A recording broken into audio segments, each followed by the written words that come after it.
I'm Nikki. Hi. I have never, ever been in a ball pit before. What? Never been in the ball pit? Nah, never. You gotta go. No, I've seen them, but I've never been in one. You know, I remember these ball pits because my kids threw up in them.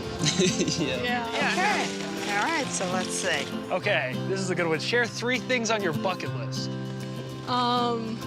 First one is to go skydiving. I want to go skydiving. Have you ever had those dreams where you're just like floating and, you know, you're flying and everything? Scuba diving is just exactly that. Don't you get afraid of drowning or being underwater, or getting attacked by an octopus, or any of those things? I want to learn curling, What is it? like that Winter Olympic sport. Oh, all right, where you slide the Yeah, puck thing. and then it's like bowling and sweeping. Find one thing you have in common. Do you play sports? Not currently. I play soccer, so Soccer. yeah. All right. Actually, I play the drums. Do you play any instruments? I quit everything I ever tried. All right. Actually, fun fact, these aren't real teeth. Yeah. I have a flipper tooth. Really? Ah! Oh my God! No! I can't. Wait. What? My front tooth. Oh my gosh. What? You don't even understand. I swear to God, I feel like someone planted us here for this reason. Destiny. Describe the first time you fell in love. Oh, I think it was kindergarten. I don't remember his name, but he was beautiful. I was in the Navy, You were in the Navy? and my husband was in the Navy. Long story short, before he ever kissed me or we were ever really together, he told me he loved me. 24 years later, we're more in love and we're better friends than even from the very beginning. That's true love in its finest. Talk about someone who inspires you. It's all right to talk about somebody that's a religious character. Yeah, why not? This is our ball pit. We can talk about whoever we want, right? Jesus. All right. Just my peers. They're all creative in their own ways and have their own realities and own lessons. I just grow from everybody else's as well as my own. Martin Luther King, I think, because the fact that we're sitting in this box together is a big deal, you know? You know who inspires me, believe it or not, is my daughter. She is everything I ever wanted to be. All right. Talk about the experience that changed your life. Oh, that's a good one. After my wife decided that it was time that we split, I started to have a different perspective on life. I saw women differently. I saw relationships differently. I think I became more appreciative of women. How old did you say you are? 20? Yeah. Okay. At the age of 21, I was diagnosed with multiple sclerosis. And it pulled the rug out from all my plans. It really changes the way you look at things. My grandmother has it. Who does? My grandmother. There's our comment. We found the comment. We found the comment. That's why I was still here. We found the comment. Oh, create a secret handshake. Okay. Okay, but nothing was spit. Okay, so that. I need both hands. Okay. So this. And then whoever gets on the top makes a flag. Oh, now I forgot what it is. And then, like, maybe a little twitch in the middle.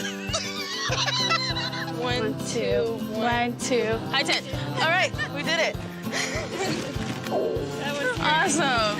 I actually had a lot of fun. I was a little bit nervous because normally you don't hang out with strangers in ball pits. I got to learn some pretty cool things about you. It was really nice to meet you. You too. I hope I see you take a again. look. Okay, I love it. I'm really impressed by you. I was worried that I would start talking to you like a mom. I don't know if I did. No. Nah, you No. didn't. Trust me. You did good.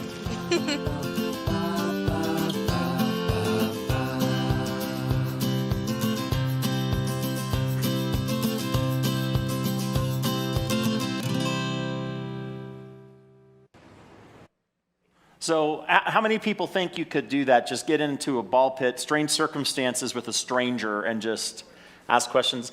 Look around, these are the extroverts. Introverts are like, no way, no how. The extroverts are like, yeah, I saw one guy out there, like his hand just shot up like he was Superman or something. And guess what? Today is your lucky day. Now, I don't have a ball pit for you. I'm sorry to tell you this. And I'm also sorry to tell you, introverts, we're gonna do an activity for just a minute. It's not gonna be scary, but what I need you to do is let's all stand up, okay? And I want you to find somebody that you're not sitting with. The only exception is the choir. You can just choose a neighbor because that's going to get a little scary and dangerous. But find somebody close to you that you're not sitting with and introduce yourself real quick. Take a minute to do that. Introductions, and find somebody that you can answer a couple questions with. Do that now.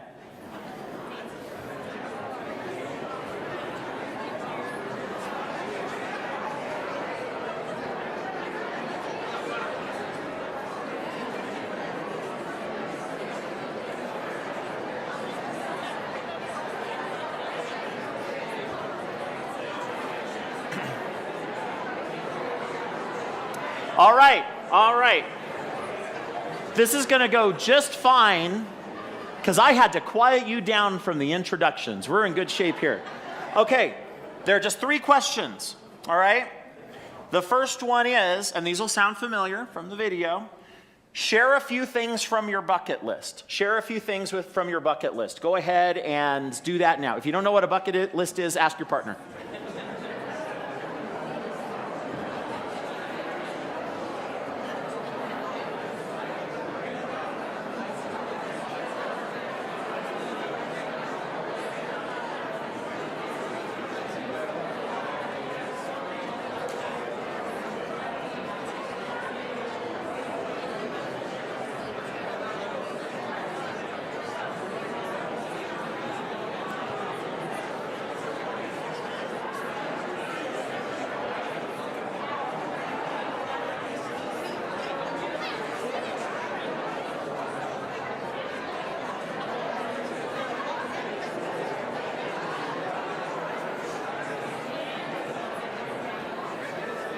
All right, and it's time.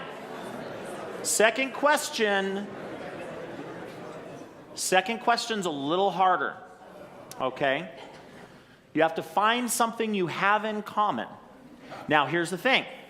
It can't be a silly cheater thing that you have in common. Like, it can't be, I go to St. John's, or I'm from Albuquerque. It's got to be something you don't automatically know, something you have in common with your conversation partner. Go ahead.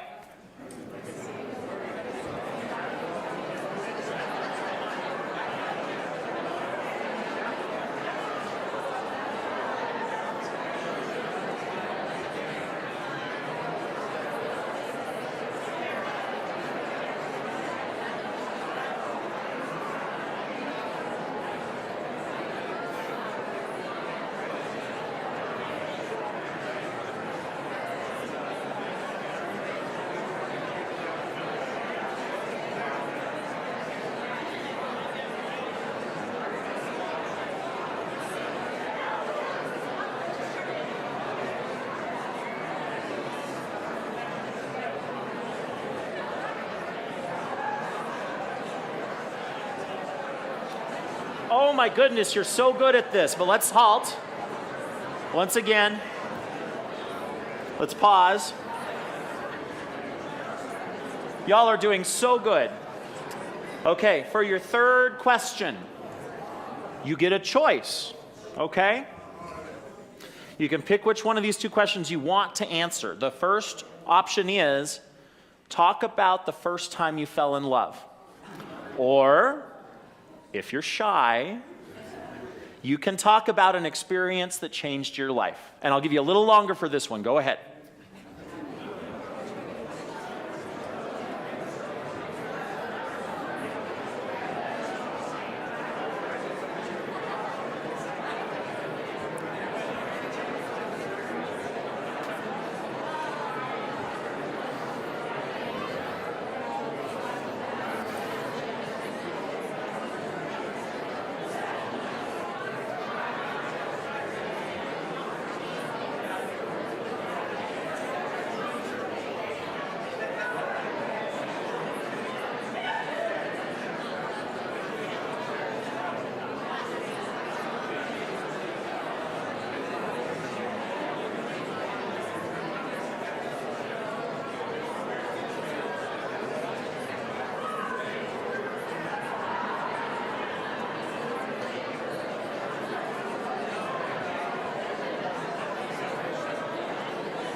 Start wrapping up.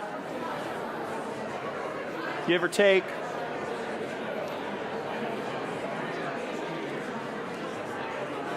All right, now, that was the last question. That was the last question, but this is the last part. How did the video end? You need to come up with a secret handshake with your partner and share that as your gift for them. So go ahead and take a minute to do that. When you're done, you can return to your seat. Secret handshake.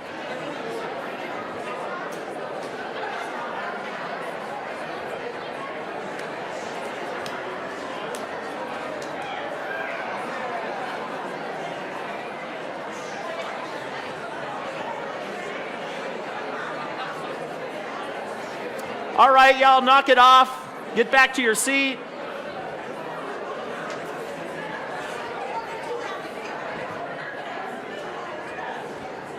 Go ahead and have a seat. Thank your partner. Thank you, by the way, for humoring me with this. All of you who are introverts, you can just slip your notes of complaint under my door after the service. You're introverts, you'll be very quiet about it. I won't even notice they're there, so that's fine.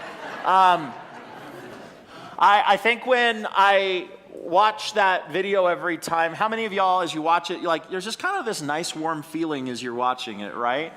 Because when a new friendship starts, they always start with conversations like that. Maybe not in a ball pit, but they always start like that, don't they? With some kind of commonality or something that brings people together. And I love that video because you can kind of see those kinds of conversations, those little seedlings of friendships forming with these people. I don't know if any of them kept in touch, but I hope they did. And that's important to me because friendship is something that is so needed. It is universal. It's something that everybody, whether you're a strong extrovert or you're a very comfortable introvert, all of us need friendships. And what concerns me is friendship is something that increasingly is becoming rare in American society. As the pandemic was ending last year 2 years ago now, in 2022, the Survey Center on American Life polled Americans from across the country and compared numbers to a survey Gallup did in 1990, a very similar one, an almost identical one, on the topic of friendship. And what they found was that the number of Americans who said that they were struggling with friendship was growing. And in fact, the number of Americans who said that they had 3 or fewer close friends nearly doubled from 1990 to 2022. In 2022, nearly half of respondents said they had 3 or fewer close friends. In 1990, that number was 26%. Those who said they had 10 or more close friends went from about 1 in 3 respondents to 1 in 8. And this part broke my heart a little bit. People who responded that they had no close friends, in 1990, that number was 3%. In 2022, it was 12%. It quadrupled. And to me, that's important because, yeah, these are numbers in a survey, but think about what friendship means to you, especially if you're struggling with it, especially if you don't have many close friends. Friendship is not something that you can just talk about in a survey. It's something that's not quantifiable. I like the way that Anne Lamott writes about it. She says, close friendships are one of life's miracles, that a few people can get to know you deeply, all your messy or shadowy stuff, along with the beauty and the sweetness, and they still love you. Not only still love you, but love you more and more deeply. She writes, I would do anything, almost anything for my closest friends, and they would do almost anything for me. And that is about as spiritual a truth as you can get. So I'm interested in this because in a culture where we're getting lonelier, and it's not just a trend in socialization, that means that the vulnerability, the way that we drop down our guard to be real and just in deep friendship, we're losing that. It's a skill that we're losing. And that's such an important thing when we know that people really know us, the good, the bad, the ugly, and they love us for all of it. And especially for us here who are in church, that all happens against the backdrop of our faith. I said this at the Gather event last weekend, but I think it bears repeating.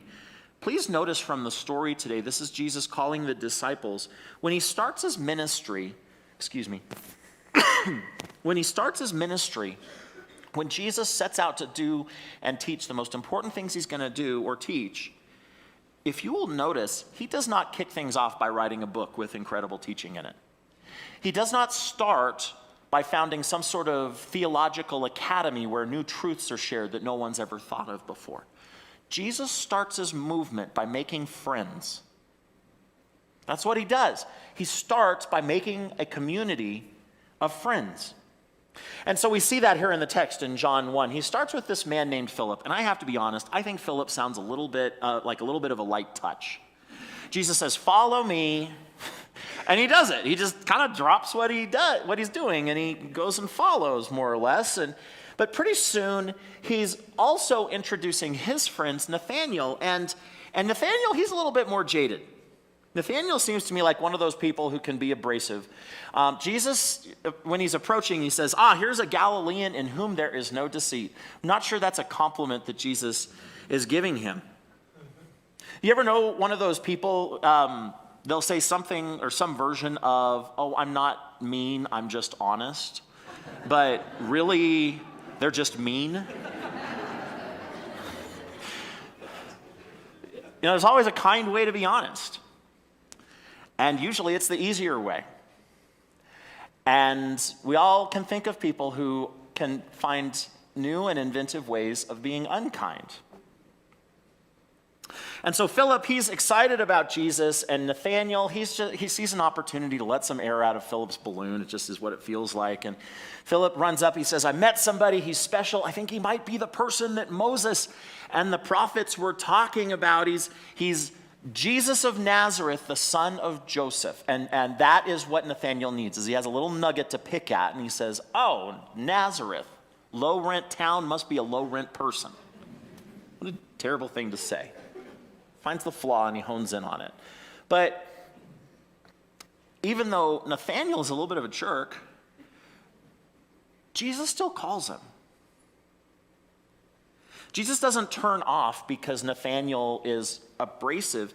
And to me, I think there's a lesson for us in that, because a lot of times, if you're under the impression that you are entitled to all sunshine and sweetness from people every day, all the time, if you think that it's everyone in the world's job to be pleasant to you, and look, I wish that was the world we were living in too, but if you think that people need to be polished and pleasant all the time, please just consider today that the Son of God was not so high and mighty, and we should be getting off our high horses as well when it comes to folks.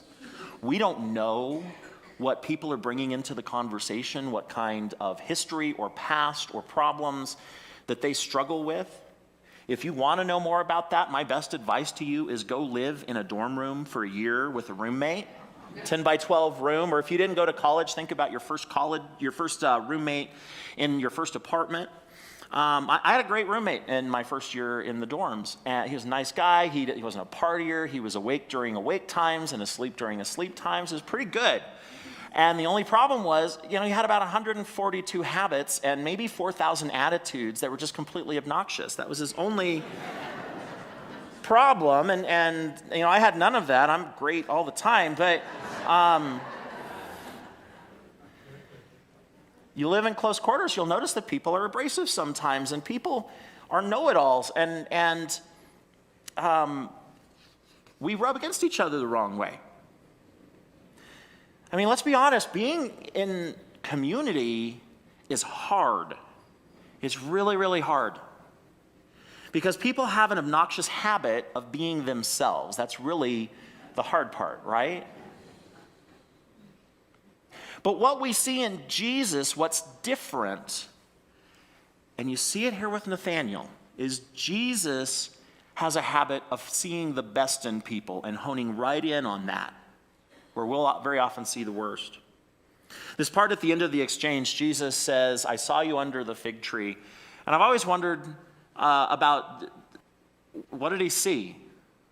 I mean, what was that? And in fact, I love little untied ends in stories like that, untied knots that you have to wonder about. Usually I really want to find the solid answer, the for sure answer of what did Jesus see Nathanael doing under the fig tree or whatever it is in another story. I took Greek so I could figure out the subtleties of the language to try to figure that out. I took classes in exegesis and interpretation to try to figure it out. And after all that effort, I can tell you there's a very simple explanation for what Jesus saw in Nathanael under the fig tree. I have no idea. I'm not any closer than I was at the start. I've heard preachers say, oh, Nathanael was praying, or oh, Nathanael, he was doing this or he was doing that. And really what that is, as far as I can tell, is the pastor projecting onto the story what we think a disciple should be doing, something holy or righteous, or maybe something troubling, that whatever it is, it's us projecting onto the story. I have no idea what Nathanael was doing. All I want to point out to you is it seems that no one saw it except for Jesus. And Jesus sees the things that we miss, the potential in people, the best. Isn't that wonderful about Jesus? Jesus sees the best in us when others often don't. It's like that old joke, you know the difference between God and people? God never thinks he's us. I mean, if I were God, and believe me, I would do a great job of it, and I would fix all kinds of things that aren't getting fixed right now. If I were God and Nathanael talked to me that way and insulted my hometown when he hadn't even really met me yet, I would just make a boil grow out of his ear the size of an apple. Jesus doesn't start with righteous indignation. He doesn't start by wearing the insult as a badge of honor, taking offense. He points out something that was redemptive in Nathanael. Whatever it was, that's what he pulls into the conversation. Something that Jesus liked or even loved about Nathanael. And maybe that's why Nathanael is such a good case study, because yes, as far as I can tell, he's a highly obnoxious person. He's the first person in the gospel to throw opposition up against Jesus, and he makes it personal. And yet, he's also among the first to be counted as disciples, and he's an enthusiastic one at that. See, if Jesus' first move is to form community, if his first move is to go make some friends and with whom to do his mission, that's something we can do too. That's not one of those impossible divine acts. Maybe Jesus even calls us to do it. I mean, what did Pastor Charity tell us last week? She was talking about her church community, the Gathering in St. Louis, fast-growing congregation, and one of the things that marks their ethos is how they think about belonging and belief. And when you think about it in terms of a lot of churches, you start with belief.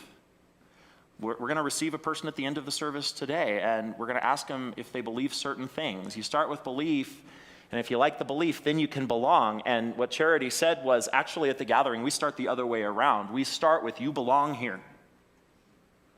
And we will talk about belief. But you belong here. You have a place here. Maybe we should ask different questions when people want to belong to St. John's. Because first you belong and then you believe. That's what Jesus does. That's what Jesus does with Nathanael here. Is he makes it very clear to Nathanael that he belongs with Jesus, and then belief kind of comes at the end of the text. And that's not some kind of gauzy, feel-good attitude. It's hard sometimes. I love what Jean Vanier writes. This is an extended quotation from him. A community is only being created when its members accept that they are not going to do great things, that they are not going to be heroes, but simply live each day with new hope, like children, in wonderment as the sun rises and in thanksgiving it sets. Community is only being created when they have recognized that the greatness of a person is to accept one's insignificance, one's human condition and to thank God for having put in a finite body the seeds of eternity, which are visible in small and daily gestures of love and forgiveness. The beauty of a person is in this fidelity to wonder each day. So I think this is our calling in this time. I think it's really important. It's important for our church. We need to be making friends. We need to be starting new communities. Of course, we want to start small groups here. Start them with your neighbors, with your family, with your friends. Don't wait for some church program that will create a safe environment to do it. I don't have a ball pit for you. You know how to make friends. Go out and make friends. Start doing that, because we live in a world that's a very lonely world sometime, and increasingly one. And we all need to be making friends. I also say it because it is 2024. This is going to be a hard year. You know what's going to happen on Tuesday? Anyone know? The Iowa caucuses. We will start a year-long bare-knuckle slog of selecting the president. And it starts on Tuesday. And if you are under the impression that it's going to be a reasonable discussion and that we will arrive at consensus, 10 years ago this would have sounded, not perfect, but we could have gotten there. If you think we're going to arrive at consensus and then we will wait another 4 years, you're mistaken. It's going to be a hard year. And I don't think it's going to matter much who's right or who's wrong. What's going to matter are the friendships that carry us through it, including friendships with people who don't vote the same way that we do.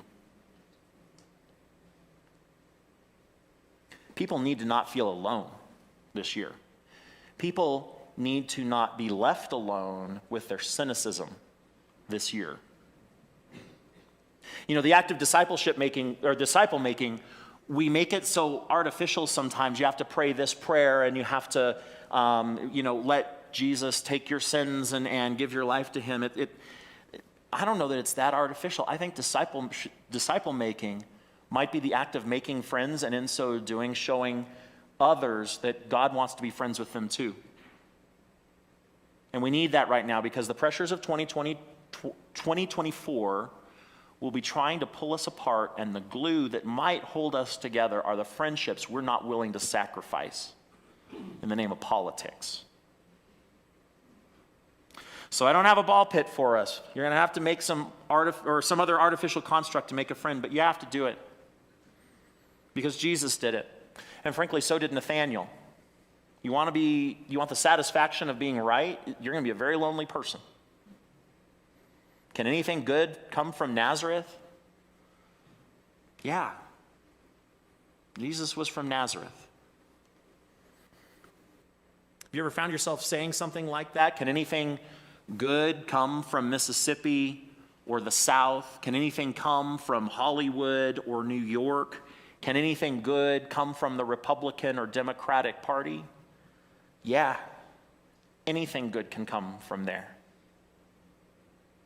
Anything good can come from there. And if you found yourself saying something along those lines, I would invite you to take a seat and make a friend. Because here's the thing. In making those friends where there's difference, if the text is true, that might be where you find Jesus. Can anything good come from one another, even though we're all so different and we see the world through such different lenses? Yeah, anything good can come from that. So let us pray.